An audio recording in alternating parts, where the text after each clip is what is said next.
मणिकलाल एक सरकारी कार्यालय में पिछले 25 वर्षों से कार्यरत हैं और इन 25 वर्षों में उन्होंने केवल इतनी उन्नति की है कि वे बाबू से बड़े बाबू हो गए। वही जगह, वही टेबल, वही कुर्सी, सब कुछ पहले के समान। तब्दीली, तरक्की सिर्फ इतनी हुई है कि लोग अब उन्हें बड़े बाबू कहते हैं। यदि कभी कोई मणिकलाल से पूछता, कहिए बड़े बाबू क्या हाल है, तो वे आदतन बड़ी मायूसी की हालत में कहते, भाई क्या बताऊं, काम के मारे मरा जा रहा हूं, और उंगली से संकेत करते हुए कहते, इन ढेर सारी फाइलों को निपटाते निपटाते बुरी तरह ऊब गया हूं। उनके सामने की मेज पर मैडम सुहाना बैठती थी, जो 1 महीने पहले ट्रांसफर होकर वहां आई थी, और जब भी उन्हें अवसर मिलता था वह मणिकलाल का निरीक्षण करती रहती थी। उन्हें बेकार की बातें करने की आदत नहीं थी। एक दिन जब मणिकलाल अपना माथा पकड़े बैठे थे तो उनसे रहा नहीं गया। वह उठकर उनके पास आई और बोली, बड़े बाबू क्या बात है, आप बड़े परेशान दिखाई दे रहे हैं। मैडम काम बहुत ज्यादा है, इस वजह से परेशान हूं कि यह कैसे निपटेगा, मणिकलाल ने बड़ी बेचारगी से कहा।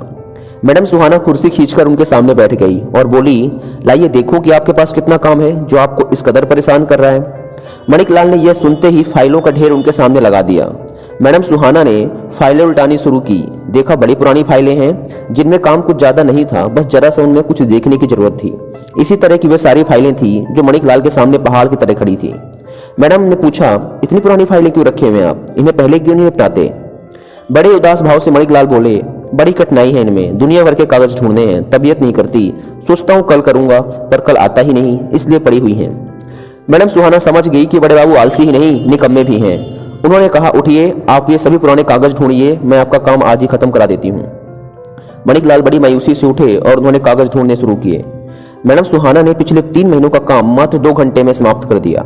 बड़े बाबू बड़े प्रसन्न हुए। उनकी हालत अब ऐसी थी जैसे बच्चे को चॉकलेट मिल गई हो। बड़े बाबू, मैडम सुहाना बोली, एक बात सदैव ध्यान में रखिए, जो भी कार्य आपको अरुचिकर और सबसे बड़ा सबसे भारी लगता हो उसे सबसे पहले किया कीजिएगा। यह बात सुनकर मणिकलाल ने इतना आराम महसूस किया जैसे कोई विद्यार्थी पढ़ते पढ़ते ऊब गया हो और परीक्षा समाप्त होने पर आनंद का अनुभव कर रहा हो। जो व्यक्ति प्रतिदिन के कार्य को कल पर टालते जाते हैं वे उसे कभी पूरा और सही नहीं कर पाते। अतः अरुचिकर, बड़े और भारी लगने वाले कार्यों को अपने प्रतिदिन के कार्यों में सबसे पहले करें। एक उद्योगपति अपने वर्कर्स से, जो अपने कार्य में हमेशा पिछड़े रहते थे, यही कहा करते थे कि जब तुम्हारे सामने बहुत से कार्य हो तो उस कार्य को सबसे पहले करो जिस कार्य को करने का तुम्हारा मन ही ना कर रहा हो। ऐसा करने वाला ही अपने समय का सही सदुपयोग करता है, और जो समय का उचित प्रबंधन करता है वह सदैव उन्नति और तरक्की करता है।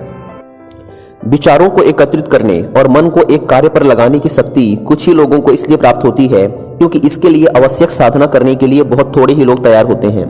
संभवतः आप कहें कि वह साधना करने को तैयार हैं, केवल आप इसकी विधि जानना चाहते हैं, तो वह विधि इस प्रकार है। सबसे पहले अपनी इच्छा शक्ति लगाकर किन्हीं पिछली गलतियों के लिए पश्चाताप करना और आगे के लिए डरना बंद कीजिए। फिर इच्छा शक्ति के बल पर ऐसे लोगों की चिंता करना जिनका चाहने पर भी आप भला नहीं कर सकते, एवं दुनिया के ऐसे कार्यों की दिशा जिसे आप बदल नहीं सकते के लिए दुखी होना बंद कीजिए, और आपके सामने जो काम आ गया है उसके सिवा अन्य सभी कामों को भुला दीजिए। इस तरह भाग दौड़ की इस दुनिया में सफलता को प्राप्त करने की शक्ति पर आपका अधिकार हो जाएगा। तब आप समय का सही सदुपयोग कर पाने में समर्थ होंगे। यदि आप अपने रोज के समय का सदुपयोग करना चाहते हैं तो आपको निम्नलिखित बातों पर ध्यान देना चाहिए।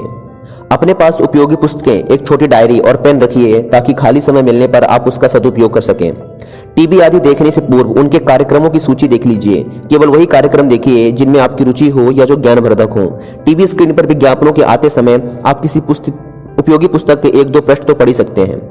कार्यों के उनके महत्व के क्रम अनुसार संख्या दीजिए। सबसे महत्वपूर्ण या सबसे रुचिकर लगने वाले को सबसे पहले कीजिए।